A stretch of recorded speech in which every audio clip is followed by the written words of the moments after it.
Hello, hello, hello, hello, hello everyone. Hi. How are y'all doing? What's up? What's up? What's up? What's up? What's up? Hi, Loser Mars. Hi, Golden Oreo. Hi, Patsy.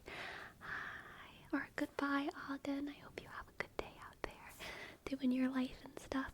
Hi, Saki. Hi, Rainbow. Shukadaka, Rainbow Pig. And hi, KFC. Thank you for your Prime. And Set of Words. Thank you for your sub. And Mist Hollow. Thank you so much for gifting 5 subs. Thank you so much for gifting 5 subs, Miss Hollow. I appreciate it so very, very, very, very, very, very, very, very, very, very, very much. Thank you, Miss Hollow Griffin. Thank you. Click, I, dot, S, D, sh, H, click, O, double L, O, W, G, R, sk, I, dot, app, shk, I, dot, N. Thank you, Mist Hollow, Griffin, and Set of Words. Thank you for your sub for 24 months.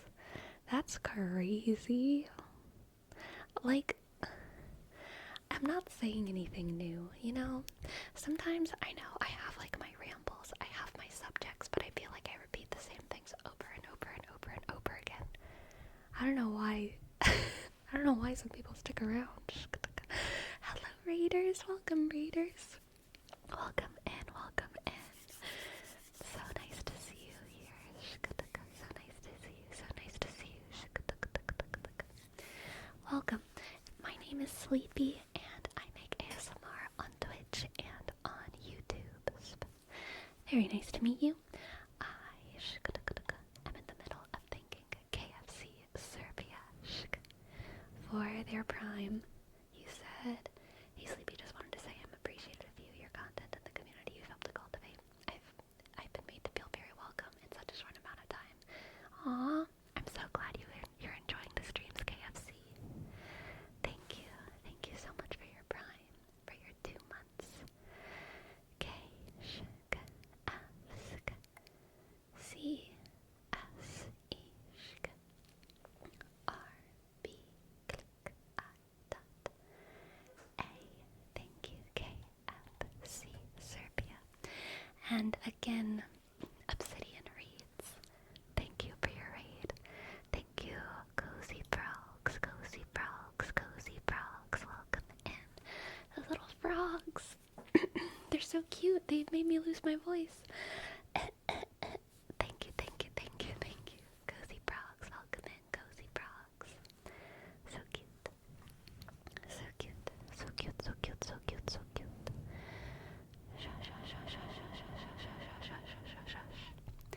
I knew it. I knew it, Destructicon. Y'all are just here. Part of a long con. Part of a long con. Are those satyr ears, by the way? KFC, I have bad news for you. The thing that makes satyrs is their legs. If it's satyr ears, they're just goat ears. But they are goat ears. But I do not have the defining characteristic of satyrs, which is their legs. I have human legs. Golden Oreo. Thank you. Thank you, thank you, thank you. Thank you so much for gifting 5 subs. I appreciate it. I appreciate it. I appreciate it. Thank you, thank you. Golden Oreo. G O L D E N underscore 0 R-E-O. Thank you, Golden Oreo, so much. Thank you so much for your 5 subs. Y'all, I've gotten so much support lately. And I'm just very grateful. I'm just very grateful that this has remained, like, staple It's very validating, and I really, really, really, really do appreciate it. I really, really, really do appreciate it. Thank you, everyone. Thank you, Set of Words. And Sinjobe, welcome in. Welcome in, Michaels. Welcome in, Michaels. Welcome in, Michaels. Welcome, welcome. Welcome. Thank you so much for your reads, Sinjobe. I hope you had a good stream. Hi, you're a streamer. How could we know? It's the ideal job for pawns. There's just no way to know. That's true. That's true. That's very true. Are we getting down from that 60%? 60%. I don't know what you're referring to. 60%. I don't know. Shook. Oh, 60% doubting. Oh no, I still doubt. oh, I still doubt. Don't worry. I still doubt. I don't think that's gonna be the kind of thing to go away, and for a long time, I might die doubting, which is honestly a good Christian death. You gotta have a little bit of doubt, but still have faith. That's the secret to heaven, okay? You just gotta have a little bit of doubt, but still have faith. Very on brand. Exactly.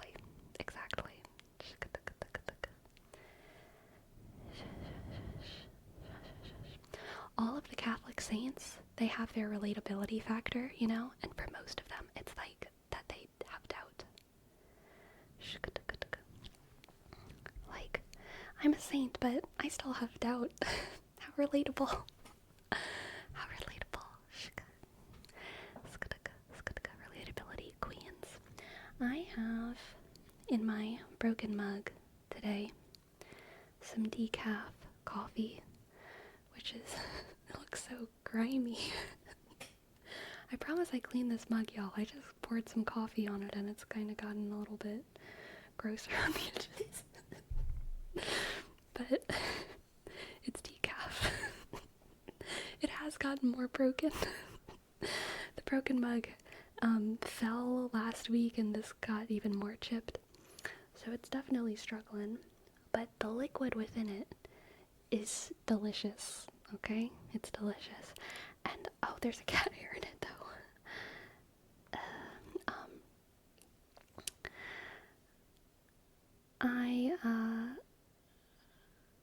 It's the perfect temperature, and I don't want to waste it, so I'm gonna need chat, I'm gonna need y'all to remind me, to take sips of my warm coffee, okay?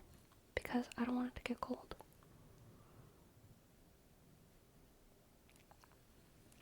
Nom nom nom.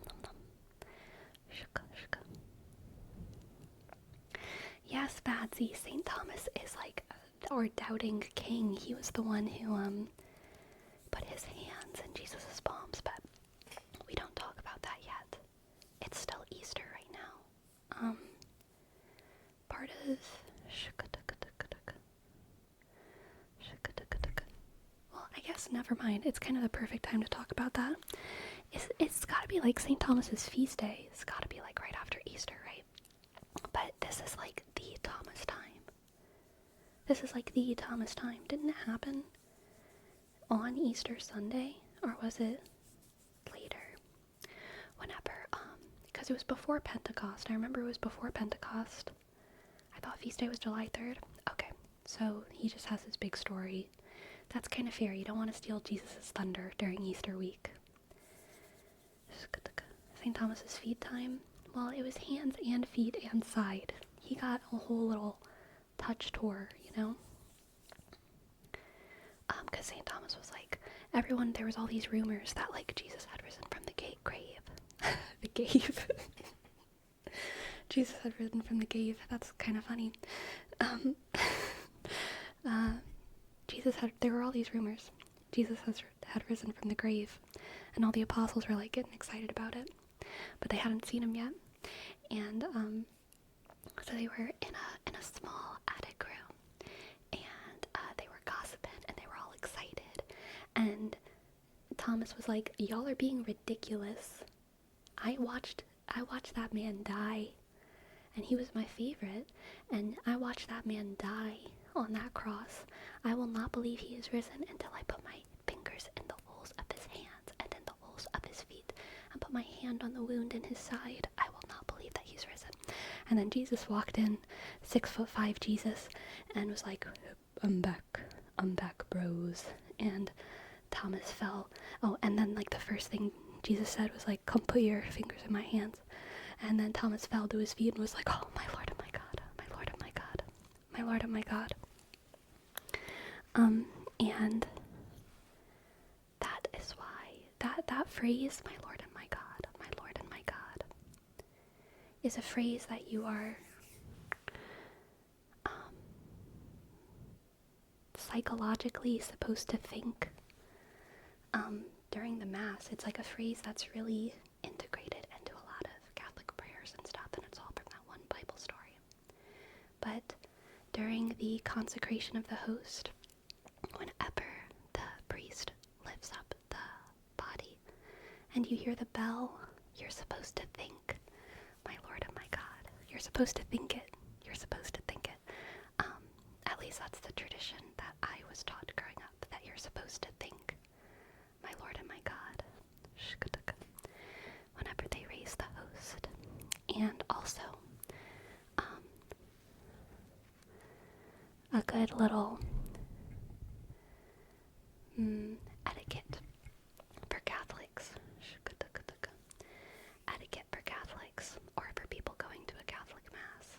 Whenever the priest raises the host or the wine during the consecration, and they ring the bell to signify the consecration, or not the consecration, but the transubstantiation, that is like the greatest miracle of Christianity, or one of the greatest miracles of Christianity, along with like the resurrection. But we don't really, the resurrection isn't what's focused on during Masses usually as much as the death and crucifixion and the passion.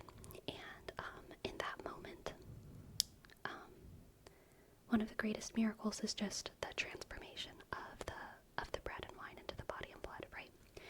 And even though it happens every Sunday, because it's such a great miracle, it's proper etiquette to look at it.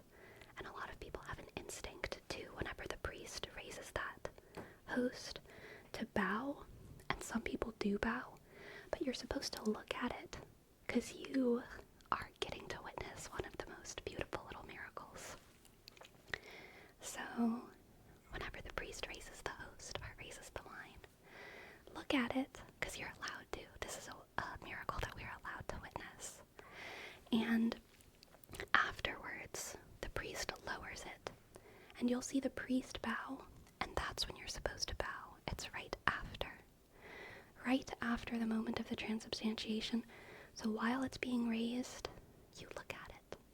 And then when it's being lowered, you'll see the priest bow, and that's when you bow. And then you also stand back up, a little bit after, whenever the priest does. Oh, hello, Maj. I'm glad you're able to give yourself a good tarot reading. And Sinchobe, thank you. Thank you so much for your tip.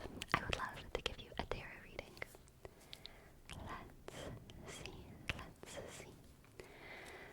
Let's see what the cards have for Sinchobe. Sinchobe.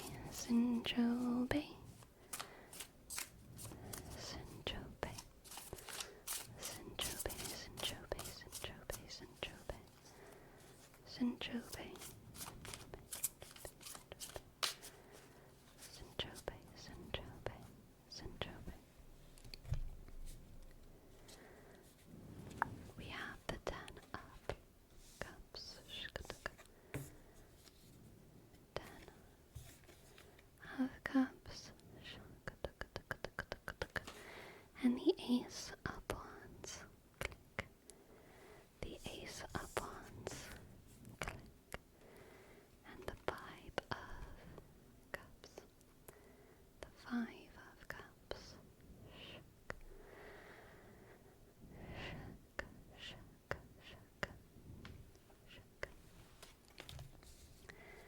Ten of Cups, Ace of Wands, and Five of Cups.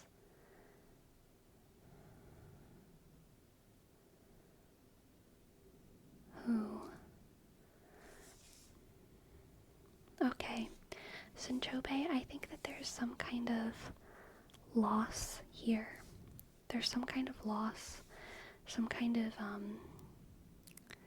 I don't think anyone's at fault for it. It's not like an angry feeling, I don't think. It might not even have to do with people, just, I think, there's a sense of loss that's kind of no one's fault except for the world and circumstance. And as a result of the loss and the mourning that comes along with it, I think, Sinchobe, that during your mourning process, you're going to get inspired.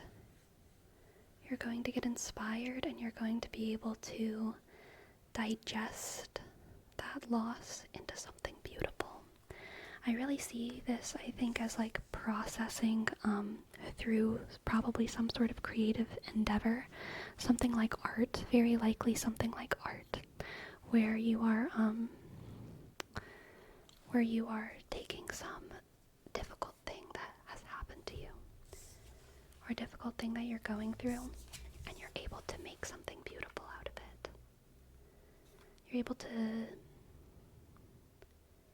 turn that sorrow and turn that pain into something that is beautiful enough that not only do you get to process and remember your pain in a different way, but also through sharing that piece of art, I think that you can help others.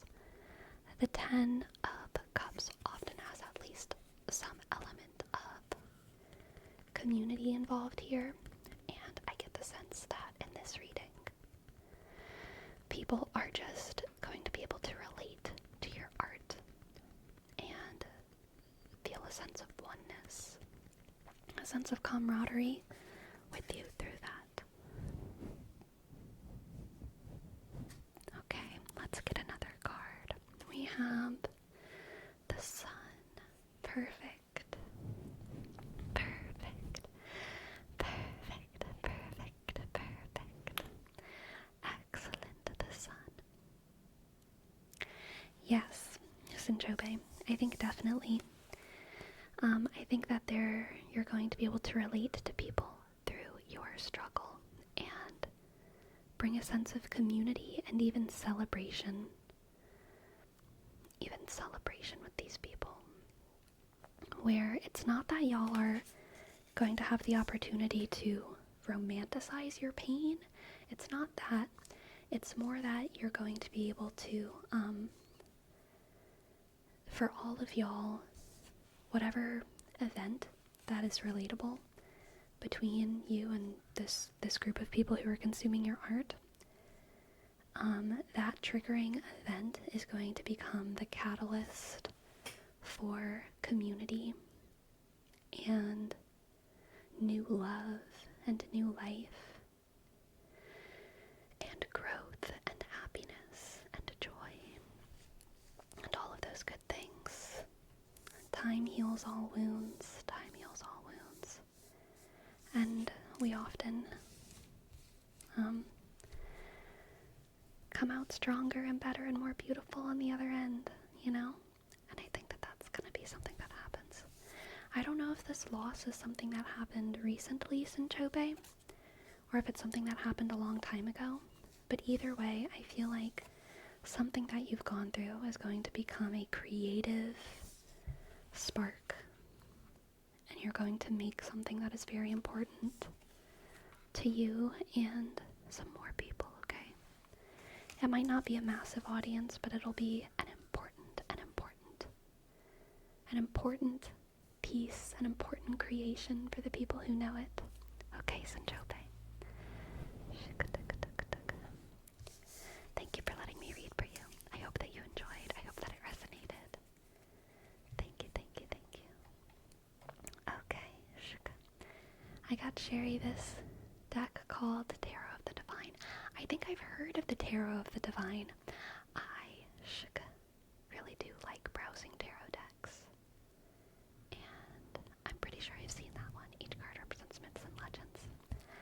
Very cool, very cool, very cool, very cool, very cool, very, very, very cool.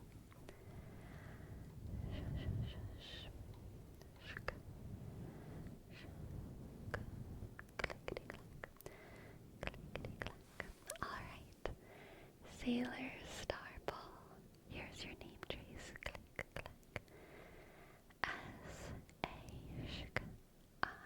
dot L-O-R shk. S-D click A-shk. R-shk. Up-A-shk. Double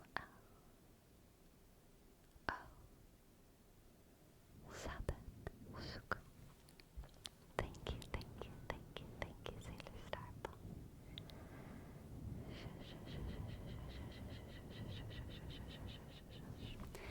Hey, Sinchobe, focus. Focus, okay? I can't snap very well with my left hand. I can snap with my right hand. I just can't go close up with it.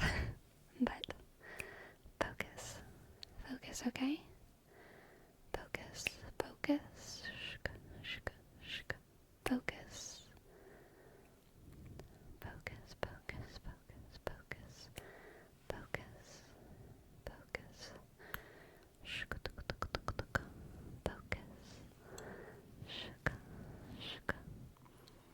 Focus, focus, focus, focus, focus.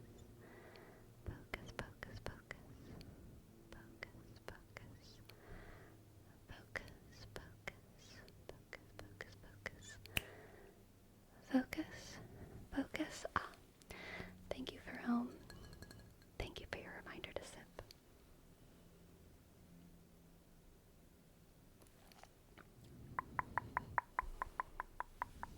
Focus. Focus and relax. Relax. Relax. Relax, relax, relax, relax, relax, relax, relax. Focus, focus, focus. I got this new candle today. Oh, and I can't remember what the name of the smell was. But you know, I have the case for it. I can't see it though. My vision's not good enough. The scent is so good though. It's like sugar pear or something. It's like sugary and fruity. And I love it. I love it. It smells so nice. It is cozying up my room. Shuk, shuk, shuk, shuk, shuk. Considerably. Shuk. Ah, Sinchobe, are you doing? Shuk. Oh, you meant on their stream. I got so excited for a second, Sinchobe, because I thought you were doing tarot on your stream, but on Sherry's stream. Yes, I would also love that. I would also love that. I will definitely try to stop by. I also want Sinchobe readings. I want readings from everyone, okay? I want readings from, I love tarot readings. I love tarot readings.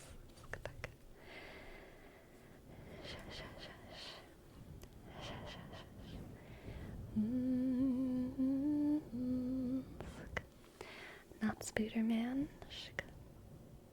Not Spooderman. Here is your name trace.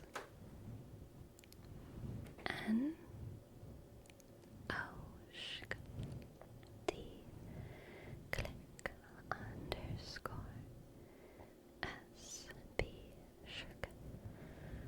O O D E click R M shk shk A sk N click 119. Thank you, not Spooderman. Sleepy, I started a new job today and it was bonkers. Wow, that's so exciting. Oh, I love starting new jobs. If if I could just do, like, the first week of work, at, like, a million different places, I would. I love starting new jobs. It's so fun, that learning phase.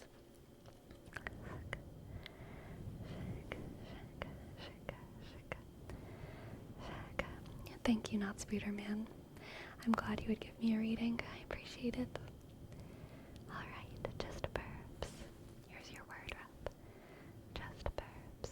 Just burps. Just burps. Tweet, tweet, tweet, tweet, tweet, tweet, tweet, tweet, tweet. Tweet, tweet, tweet, tweet. Just burps. Just burps. Just burps. Just burps. Just burps. Just burps. Just burps. Tweet, tweet, tweet. Tweet, tweet, tweet, tweet, tweet, tweet, tweet. Just burps. Just burps. Just burps. Just burps. Just burps. Just burps. Just burps. Just burps. Just burps. Sugar. Sleepy, when you first started any job, how do you do? Instantly pick it up. I ask so many questions that I think I'm annoying. I usually do pick up things pretty quickly.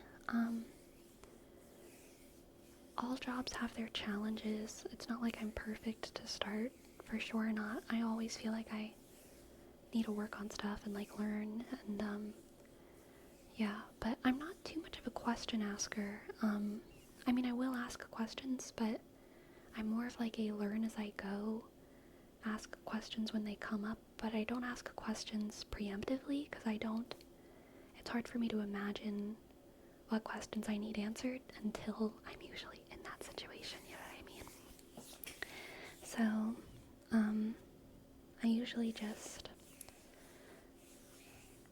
I'm usually pretty quiet the first couple days, lots of gotcha, gotcha, gotcha. I say gotcha a lot whenever I'm being trained, gotcha. And I just kind of repeat whatever other people are doing and ask questions as they come up.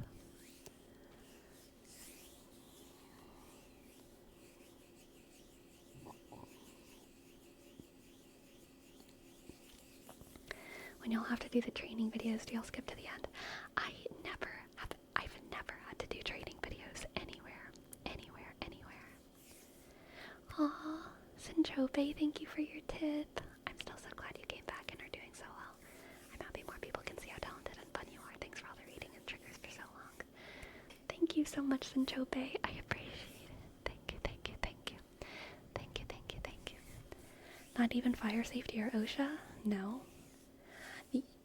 I think most places where I've worked, if not all places, there's been a OSHA regulations folder, and I do have to be told where that folder is. Like, usually on training day, whoever's training me will be like, here's the OSHA folder. It's over there if you ever need it. But no one reads it. I'm not even like, it's not even opened. It's just like, there's the OSHA folder. But no, I've never had to do a training video. But I've never worked at a massive corporation like that. There was one massive corporation that I worked at, and I would have had to do training videos, but I didn't work there long enough. I think I worked there for about 2 months only. Not because it was bad, but because I was moving. I was moving, and I didn't realize that I was going to be moving when I took the job. And it was kind of okay, because I had a really fast turnover rate there.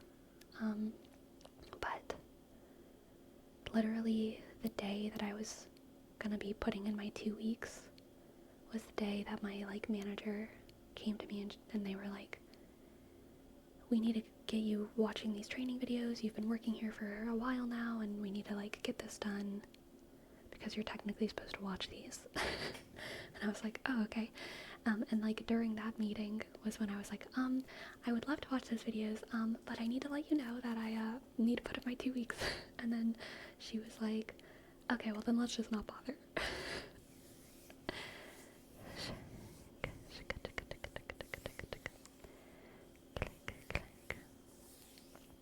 Can I tell you something about my religion that I think you'll appreciate, although it might initially sound spicy? Well, I don't know what it is, so I'm not sure, but I mean, yes, my Um, I'd, I'd love to hear it in conjunction with what the religion is. Video today was a banger. I fell asleep to it. Ah, I'm so glad, Sue. I really liked today's video as well. I thought it was, whenever I was editing it, I really liked those triggers specifically. So I was happy with it. It wasn't my most, like, clickbaity video. And I kind of felt conflicted about that. I was like, maybe I should make this, like, more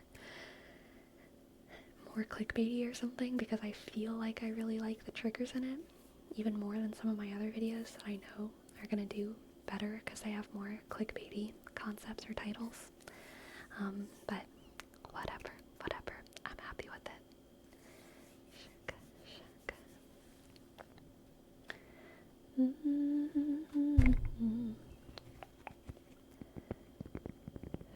I love the dolly zoom you did. Was it practical or special effect? Practical.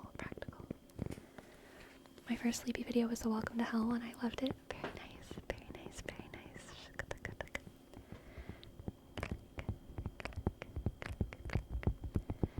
So I'm ex-Catholic, was very serious in it, and considered priesthood. Now I'm a Satanist minister, but the funny thing is that Jesus is quite cool and would make a good Satanist. We've actually talked a little bit about Satanism on the stream before, so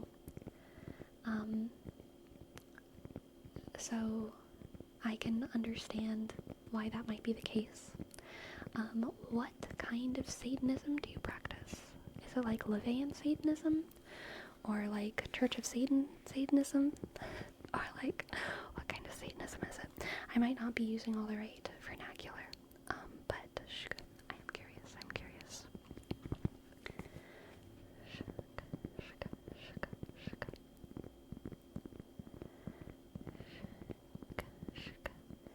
I'm glad you liked the members only video, Pearl.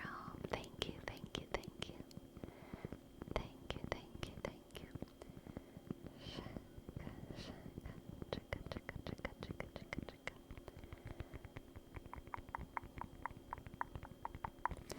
I'm a progressive Satanist, not affiliated with LaVey, which is the Church of Satan, or the Satanic Temple. Interesting. I do not know what that means. I mean, I know what you're saying you're not affiliated with, but I'm interested in your belief system.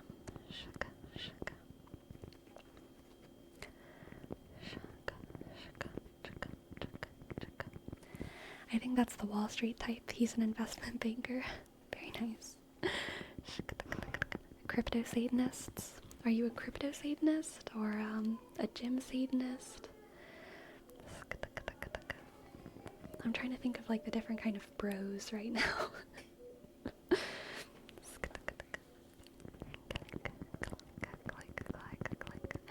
Yeah, like there's gym bros and like crypto bros. So there could be like crypto Satanists and then like gym Satanists, car Satanists.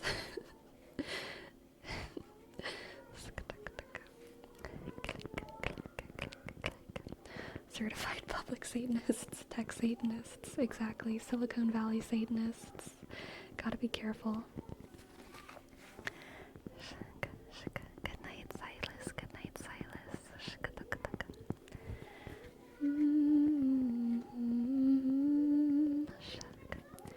Often people are too polite, trying to give too much. I try to nudge them back to listening to themselves. Funny thing about Satanists is that some Satanists are pretty much antithetical to me. Yeah, I mean, I feel like that's in like every kind of creed or religion. There's some Christians who practice Christians that seem antithetical, or Christianity that seems antithetical. I know that there's many people who practice Islam who feel that way about other Islamic groups, and probably the same about Buddhists and Hindus. Everyone's doing different stuff.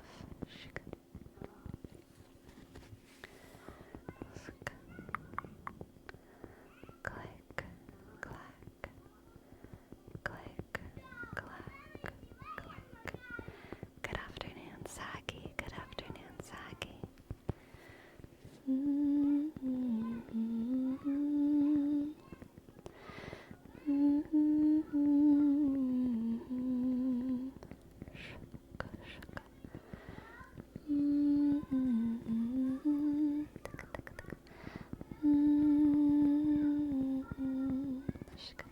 a good day? I did have a good day. I went on a long walk, and I went to the grocery store, and I got a bag of apples and also 2 apples. I got the bag of apples first because they were a kind of apple I'd never tried before, Everbright apples, and they were very good, but they were very, very small. But then as I was walking in the store, I saw their Cosmic Crisp apples, and I kid you not, their Cosmic Crisp apples were like this big. And I was like, I gotta get 1 or 2 of those, just see how they taste. Those are like chicken-sized apples. So I got 2 of them, and they were very good. They were very good. No cantaloupes? Nope. The cantaloupes didn't look good at the store.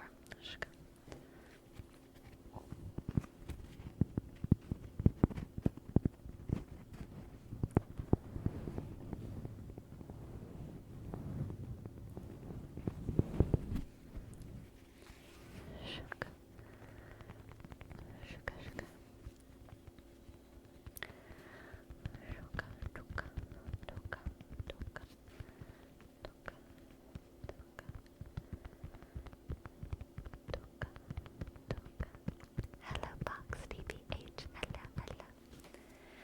Hello, hello. Tuka, tuka. Tuka, tuka. Shka. Shka. Shka. Shka. Shka. Shka. Shka. Click. I love how you enjoy the small things. That is the way. The small things are always there, you know? Life cannot take away the small things. So yes, we must enjoy the small things. We must enjoy the small things. Click, click.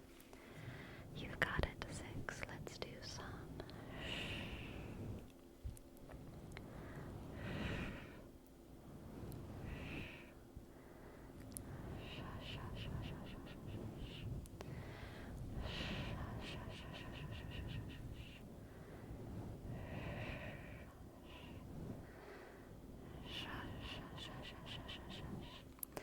Sarah the King, thank you for your Prime. Thank you for your Prime, Sarah the King.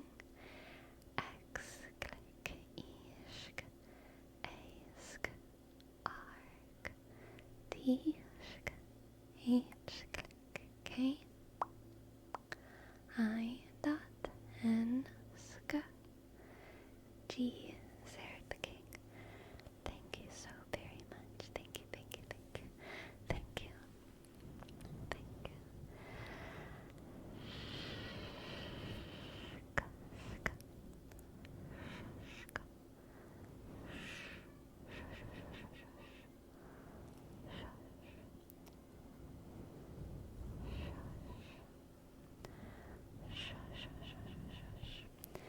Yeah, Ember Softly.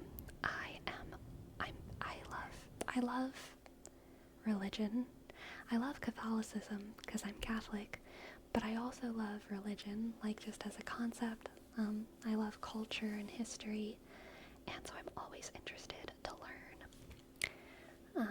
about what other people are believing in and how they're believing in it and why and what it looks like in practice. So it was a pleasure getting to learn a little bit more.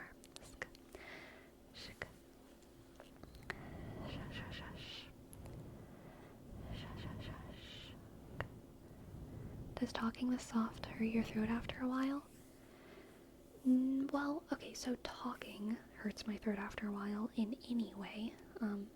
Doing this hurts my voice way less than working in a loud kitchen and having to, like, talk over the hum of ovens and customers and sizzling things on pans and blah blah blah blah blah blah blah.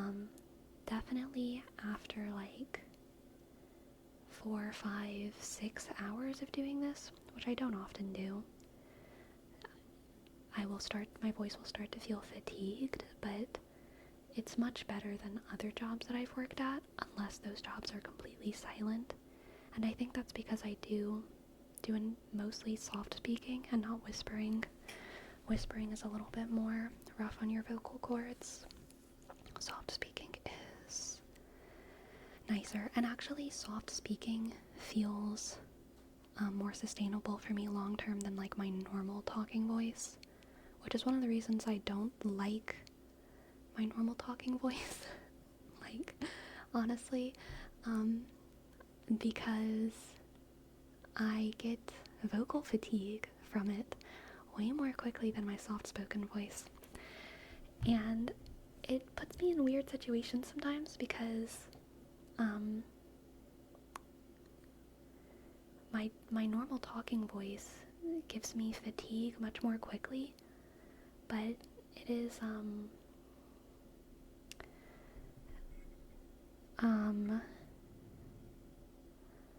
more normal. But sometimes I just wish I could soft speak all day, but then no one would hear me. So, alas, I cannot.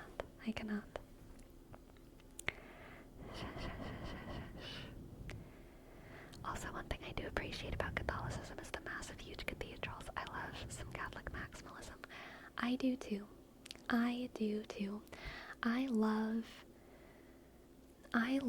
pouring our resources into absurdity, but the kind of absurdity that feeds our hearts and feeds our souls. I don't like it when big megachurch pastors or like abusive crypto Christians or whoever hoard wealth and use it for private planes and islands and parties and drugs. Obviously, I don't like that because it takes away from the community.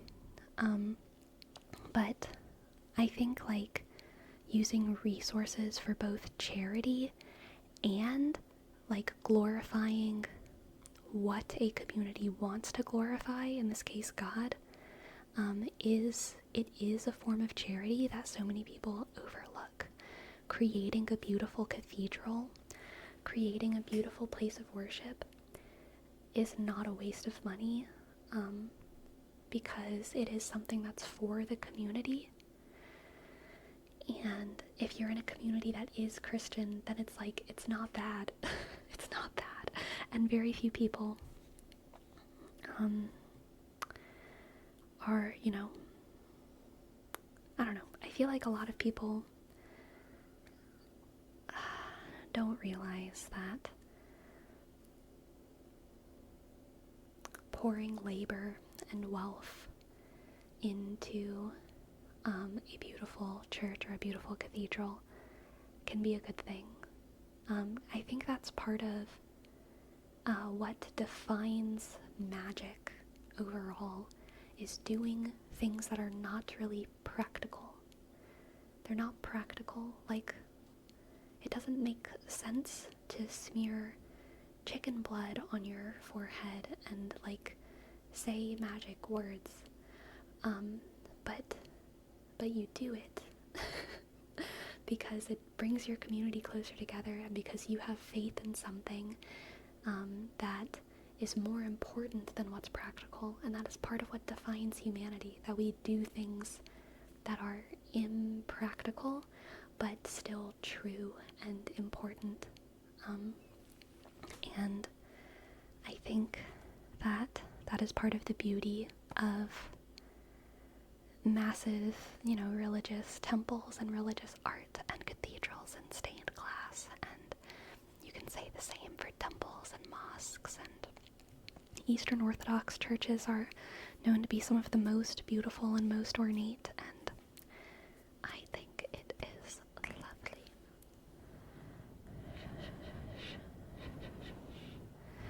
Bitter brush, thank you. Thank you for your prime. Thank you for your prime. Thank you, Bitter Brush. Thank you, Bitter Brush. B. Click, click. I dot. T. T. Ishk. Arsk. Bishk. Arsk. U. S. H. Thank you, thank you, thank you. Thank you, Bitter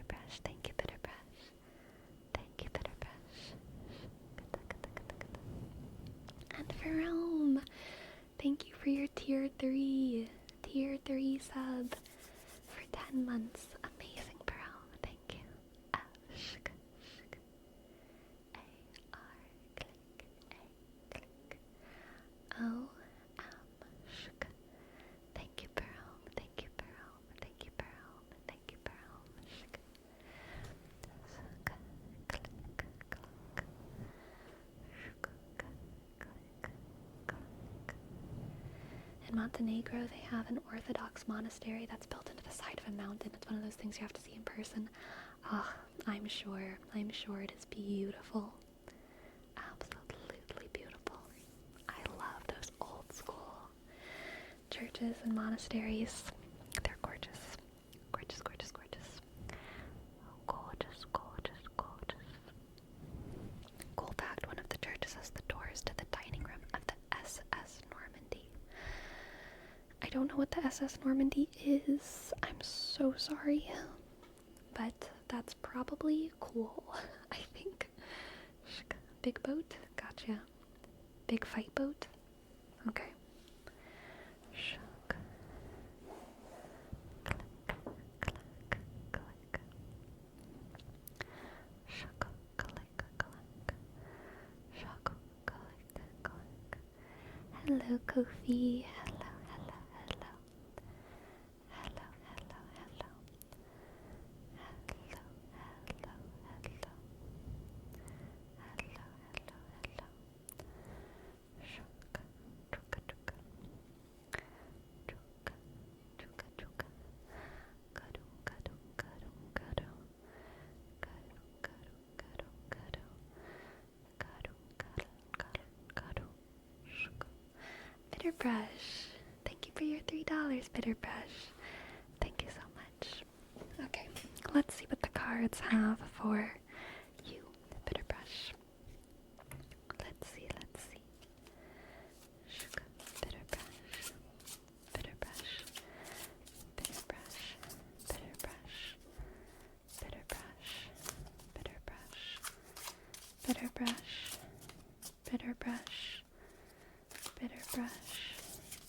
Bitter Brush. Bitter Brush. Bitter Brush. Bitter Brush. Bitter Brush. Bitter Brush. Bitter Brush. Bitter Brush. Bitter Brush. Shk. We have the Queen of Pentacles. Excellent. The Two of Pentacles and the Nine of Pentacles. Dang, very femme energy here. Very like powerful feminine energy. This is like the mom that everyone is like, how does she do it? How does she do it? How is she juggling all of these things? How is she juggling all of these responsibilities? School and cleaning the house and soccer practice and flashcards and dinner and how are they doing all of these things with so much grace and so much charisma and personality? And how does she seem? How is she thriving? How is she thriving? Because she's doing so much and yet she's thriving. The Two of Pentacles is really like, you're juggling a lot right now. You're juggling a lot. And a lot of times the advice with the Two of Pentacles is like, you need to choose one or the other. You need to like not spread yourself so thin. You need to cut down. You need to reduce. But when it's paired with these two cards, I really feel like you are just in your power right now. You're in your power, and even though things are hard, you're doing really, really, really well. And everyone is commending you for all of the work that you're doing. Everyone sees how much effort you put in. Everyone appreciates how much you do. And they admire you. And even if it seems sometimes like you can't do everything to your highest of standards, people are really, really impressed with how much you do bitter brush. People are really, really impressed with what you're doing. You're slaying, okay? You're absolutely slaying. Don't let anyone tell you otherwise. You're slaying, okay? Thank you for letting me read for you. I hope you enjoyed. Very sweet, happy little reading. Clickety-clack. I hope it resonated. Thank you, thank you, thank you. Thank you, thank you, thank you. Thank you. Thank you. Alright, and now for Bud, we have a word wrap for Wongus Bungus, Wongus Bungus. Wongus Bungus, Wongus Bungus, Wongus Bungus, Wongus Bungus, Wongus Bungus, Wongus Bungus.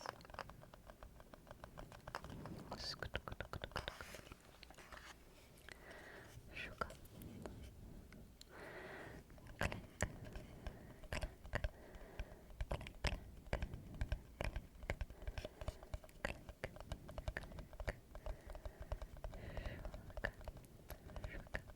It really is a beautiful day outside.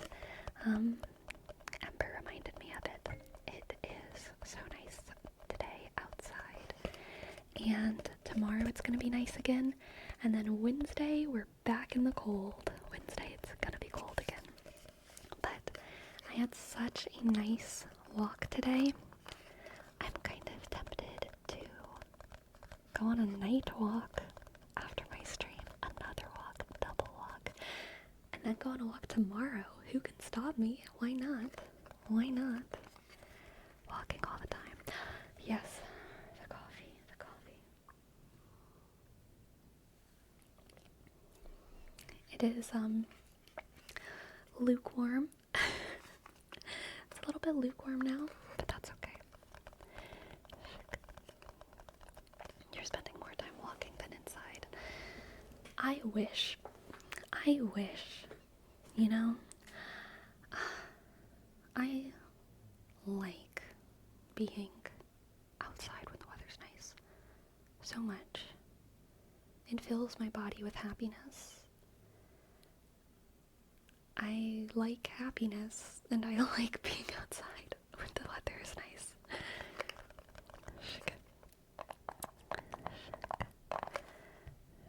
The SS Normandy was an ocean liner that was launched in the 1920s and had its maiden voyage in 1935.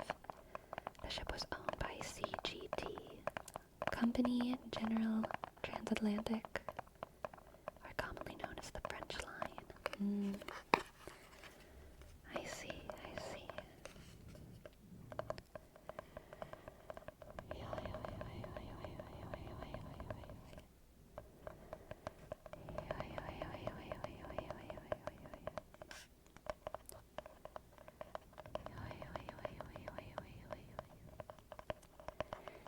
Yeah. You know what I had stuck in my head today? The One That Got Away by Katy Perry.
Hey Sleepy, hey Chad, I know I've been absent. I got good news. You got good news. What's up, Dolly Joel? What's up? What's your good news?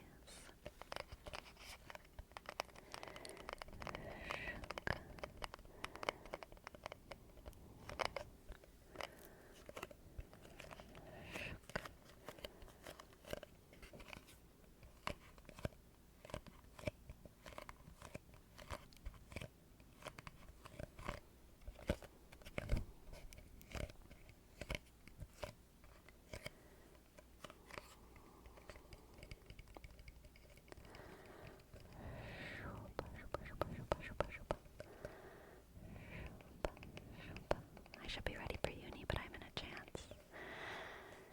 Just relax, isolated matrix. You don't need to go to university. You don't need to go to work. You don't need to go to school. You don't need to call your mom, or pet your dog, or brush your teeth, or eat dinner. Just stay exactly where you are, and get tingles, okay? And relax, and never ever get up. Just watch forever, and never get up.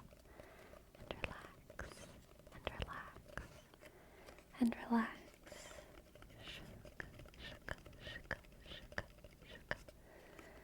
And don't worry about it. It's okay. The world will still spin without you.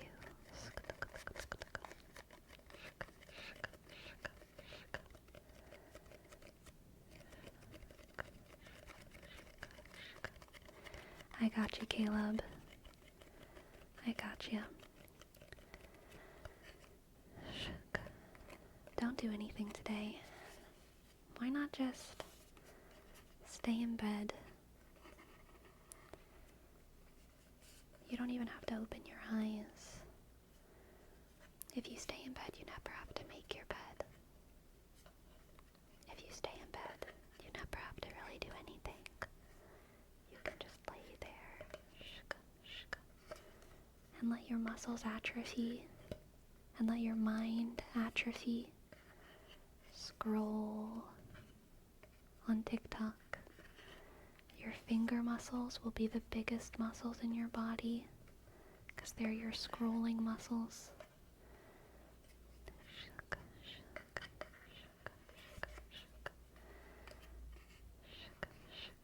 Liquefy into a blob of tingles, okay? Rot maxing, exactly. Just rot max. Rot max with me. Rot max. Don't brush your hair. Don't brush your teeth. Don't take a shower. Never change your socks. Just lay there and listen and listen and listen and listen and listen and listen. Let yourself compost. Become the earth from whence you came, okay? Let the soft fabric of the bed reclaim you. Shuk, shuk, shuk, shuk. Hello, Jarvis. This sounds great, but I'm not sure that's what my mental health needs to hear. Okay, everyone, relax. Rot max. Don't worry about anything. But Senate Dota, you gotta get your shit together. No one else is working, so you have to. You can do it. You are the chosen one, Senate Dota. You are the chosen one. There's all these fucking rot maxers in the world. You're gonna compensate for them. Because you can. You're the only one who can compensate for 263 rot maxers. 262. You're the one. You're the one rot minimizer. Okay? You are going to bloom into a beautiful flower and literally dominate the world. You can do it. I believe in you. I believe in you. You just have to apply yourself. Just gotta get off your lazy butt and realize that you are not a rot maxer like everyone else. You're amazing.